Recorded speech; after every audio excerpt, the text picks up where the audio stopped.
can start. And I think what we need to think about is where we can invest money in. As a country that's still developing and still working on its economical situation, I think the government needs to think of where it needs to put the money in. We cannot be perfect in everything. We need to think of what we can be good at and then excel in this, rather than spread ourselves so thin that we become not good at anything. Maybe because we always think about short-term objectives, and they consider it as the long-term objective. So no one is thinking they want to gain something very quickly, like the solar energy, for example. Talking about it a long time ago, but it is expensive. But on the long run, it will save a lot of money. Absolutely. So no one wants to move forward because they are looking for the short gains. Is it so or not? I think in any project, any research project, you always have to come up with a plan, and in your plan you have your short-term goals and objectives and long-term goals and objectives. But here we usually have the short-term. I'd be very surprised with that, but maybe. The thing is that I really think there are lots of really good scientists in Egypt, and if they are given the right resources, they would boom. And so we might want to pinpoint to the important scientists doing the kind of research that's important for Egypt and the region, and then invest in them, create a nucleus of scientists in a certain field, and then progress from there. This will take time. And with this, I also think that we need to work a lot with educators. I think those are the two most important things we should be doing now, is focus on the scientists and creating a nucleus for scientific research and technology in selected fields, and then working with the educators to help the youngster move on and become good scientists. This together, I'm really hoping within 20 to 30 years we might... This is the first time to hear 20 to 30, because whenever there's a project, you hear it for after 5 years, and that's it. Other countries, they just think, what do you want, or where do you want to be after 25 years, for example. This is the right path, I believe. So not the 5 years, because 5 years is just, when it comes to projects, it is like 5 hours. Yes, yes. In the ratio to 5 hours. And I cannot, honestly, I cannot think of this being implemented and becoming successful where we can actually see good results in 5 years. This would take much longer than that. We can definitely come up with ways to trace the progress, but we will not see a valid and solid progress except in 20 to 30 years if we implement it properly. On a personal level, what is the most experiment or lesson that really made you delve into the scientific thinking process? What made you really adapt it? Well, science is my way of thinking. It's my way of thinking in everything, with my kids, with my... I hate to say sometimes even with my friends, and I have to zone out for a bit because I can become very analytical in some cases.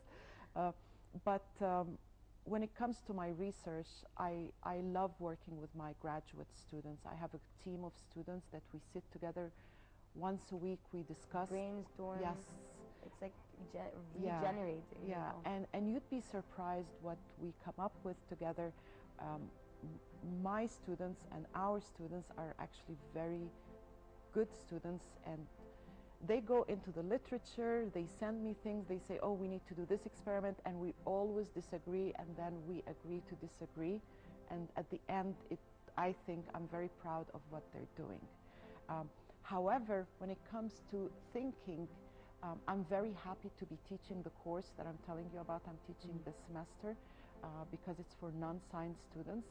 And I usually do not volunteer to teach for non-science students, but I did this semester because I've been teaching the same course for years, and I wanted to challenge myself with a new course.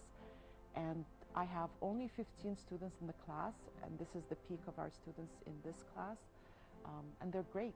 I mean, what they come up with, and as I said, they're not science, they're economics, graphic design, and just different political science, psychology, and the kind of questions and projects they have come up with are very interesting. And they're young too, because they're freshmen. They just joined the program, so they're between 17 and 19 years of age. Yes, and I go to class very happy, talking to them, and I usually go prepared to talk about sets of things, and we end up always talking about different things. But at the end, I really think the way of thinking they're learning, and part of education is also not just learning, is having them appreciate and enjoy what they're involved in. Because if they don't appreciate it and enjoy it, they will not move on with it. And I do really think that they're enjoying it. Doctor, if you allow me, I want to take you an example, right? So you said science for you is a way of thinking.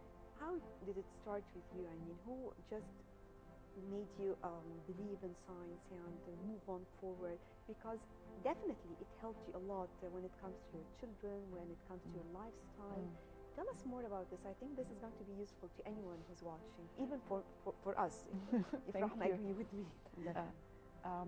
Well, I'm not sure really how it began. My parents, to them, education was very important. They're physicians, and they were always involved and very hardworking people. So I always appreciated the importance of work and work ethics and its importance, which is something I've been grown up with. And then I actually finished medical school. I didn't go into science school, so I graduated as a physician, and then I decided to work in a lab for a bit because I had problems working with patients if I'm too emotional. And then when it came to science, I just felt when I was doing my experiment, it's my own world. I have this, you know, it's my thing and it's my analysis, and I have to prove it to people. And it's like this, you know, small world in a huge world that then end up communicating with everything else. And I just loved it. I remember when I was a grad student, I used to stay in the lab till 3 and 4 o'clock in the morning and have to call a cab because I wasn't in Egypt at the time. Have to call a cab to pick me up because I wouldn't walk home at 4 o'clock in the morning. But I just enjoyed it. I enjoyed waking up in the morning thinking that my experiments this and this. And you'd be surprised, actually, when I sleep, I sometimes dream of the experiments and of the results and what's happening. Are your children the same now? Actually, no. My son decided to do economics, so he's studying economics. But he has a different way of thinking. He's really good at math, which is something I wasn't good at. And math has to do with science. Yeah, but I always told him, you need to do what you like to do and what you're good at. What you're good at is what you actually like, because this is why you're good at it. And I think education is about recognizing what you're good at and what you can excel in. And I also told him it doesn't matter what you do as long as you're in the top 5%, because if you're less than that, you're not likely to find a very, then you need to think of something else you're good at.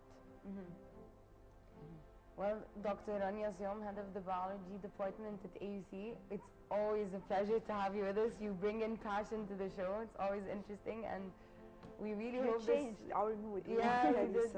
You always do. We wish we had more time with you, but they're going to kill us. Well, thank you very much, ladies. And that's it for our show today. Thank you, Nashra, for being Thank you very much. Always Thank you nice very much, Doctor. Thank you. Yes, definitely. Thank you very much, all of you, for joining us. And remember to join us again tomorrow with our colleagues. They've got many different things to be discussed on Breakfast Show. But till then, stay tuned for more coming up on Nile TV International.